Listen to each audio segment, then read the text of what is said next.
Et pour finir, la campagne électorale qui s'ouvre demain en République démocratique du Congo, commentée par certains journaux qui s'inquiètent du climat qui prévaut à Kinshasa. Au plan national, l'engagement des transporteurs de ne pas répercuter l'augmentation du prix du carburant sur les coûts des transports fait la une de l'actualité. La revue de presse avec Vincent Kiendrebego. Aucune augmentation des tarifs de transport en vue au Burkina Faso. C'est l'information mise en exergue à la une du journal Le Quotidien. Une assurance donnée au gouvernement par les patrons des compagnies de transport au sortir de leur rencontre avec le Premier ministre. Les transporteurs ayant convenu de ne pas répercuter la hausse des prix du carburant sur leurs tarifs comme de coutume. Ce qu'aujourd'hui au Faso présente comme un serment des transporteurs à la primature. Ainsi donc, pas d'impact de l'augmentation du prix du carburant sur le coût du transport, écrit Siloya.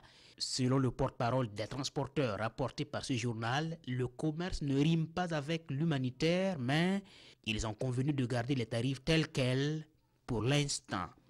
Nous sommes de plus en plus musulmans sans l'islam. Déclaration du guide spirituel Aboubakar Doukouré que nous rapporte l'observateur Palga à l'occasion de la célébration du Maouloud.